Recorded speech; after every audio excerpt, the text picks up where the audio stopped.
ఇంటి మాట లోపల భావశిల్పము దేవశిల్పం గురించి తెలుసుకుందాం. శిల్పాశాస్త్రంలో ముఖ్యమైనది ధ్యాన శ్లోకం. ఒక విగ్రహాన్ని మలిచేందుకు లేదా తయారు చేయడానికి ధ్యాన శ్లోకమే ఆధారం. ఒక దేవత గురించి ఉద్దేశించిన ఆ శ్లోకంలో ఆ దేవతా రూపం ఎలా ఉంటుందనే వివరణ ఉంటుంది. దేవత యొక్క భంగిమలు, ఆయుధాలు తదితర వివరాలు కూడా ఉంటాయి. ఈ ధ్యాన శ్లోకము శిల్పికి, భక్తుడికి కూడా చాలా ముఖ్యమైనది.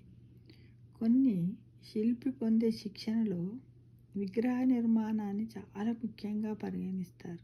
అందుకే శిల్పి పలు శిల్పశాస్త్రాలను, వాస్తు గ్రంథాలను, ఆగమ గ్రంథాలను అధ్యయనం చేయాలనే నియమం కూడా ఉంది మిత్రమా. నియమం కూడా ఉన్నాయి. ఇక మంత్రమూర్తి అంటే శాస్త్రాలలో సూచించిన ఈ రూప ధ్యాన విధానము శ్రేష్టమైనది. ప్రాచీన సాంప్రదాయాన్ని పాటించే శిల్పులు నేటికి ఈ విధానాన్ని అనుసరిస్తారు. శిల్పి తాను ఏ విగ్రహాన్ని నిర్మించాలో ఆ విగ్రహానికి సంబంధించిన ధ్యాన శ్లోకాన్ని విధిగా పఠించాలట. ఒక్కో దేవతకు ఉండే విశిష్టమైన మంత్రాన్ని జపానుష్ఠానంగా మనస్సులో ధ్యానిస్తే శిల్పి మనస్సులో ఆ దేవతామూర్తి క్రమక్రమముగా ఒక రూపములో గోచరం అవుతుందంట. ధ్యానము ద్వారా శిల్పులు మొదటగా దర్శించే ఆ రూపాన్ని మంత్రమూర్తి అని పిలుస్తారు. అలా శిల్పి తన మనోపలకం మీద స్పష్టంగా దర్శించిన ఆ దైవ రూపాన్ని దాని స్థితిని బట్టి రాతిలోను, దారు అంటే కొయ్యలోను అతను చెక్కుతాడు. లేదా తేనె మైనముతో బొమ్మను చేసి తర్వాత లోహముతో పోతపోసి లోహ విగ్రహాన్ని నిర్మిస్తాడు. శిల్పి మనస్సులో దర్శించి, అంటే ఉదాహరణకు నాగారణం చతుర్బాహుం త్రినేత్రం మకుటోజ్వలం కర్ణచామర సంయుక్తం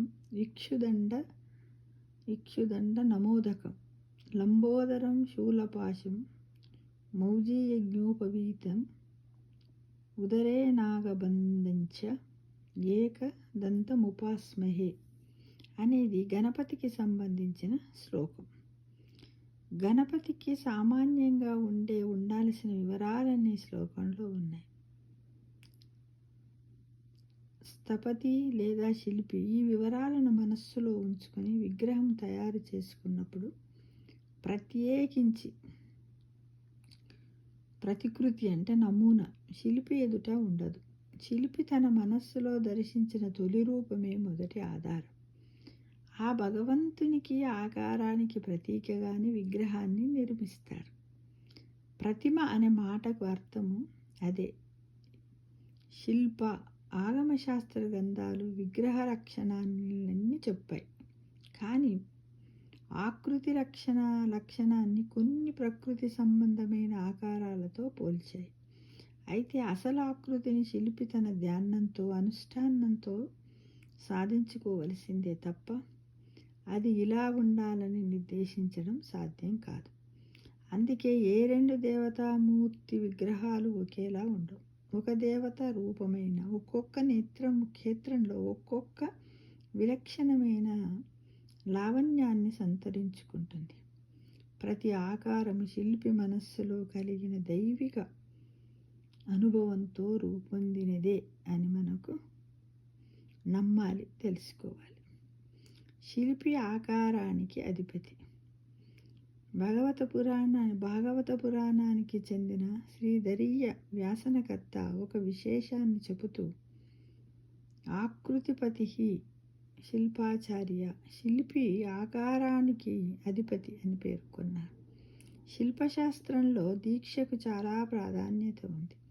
విగ్రహ నిర్మాణ ప్రారంభంలోనే కాకుండా ఆ పని జరిగినంత కాలము శిల్పి ఆ దేవతా మంత్రాన్ని జపిస్తూ ఉండాలని, దీనికి కావలసిన సంస్కారము, ఉపదేశము ఇవన్నీ దీక్షతో పాటు శిక్షణలోని స్థపతులకు, శిల్పులకు లభిస్తాయి. ఇలా రూపధ్యానము భావశిల్పంగా, ఆ తర్వాత దేవశిల్పంగా ఆవిర్భవిస్తుంది. ప్రాణప్రతిష్టను జరిపించుకొని షోడశ కళలతో ఈ లోకాన్ని అనుగ్రహిస్తుంది.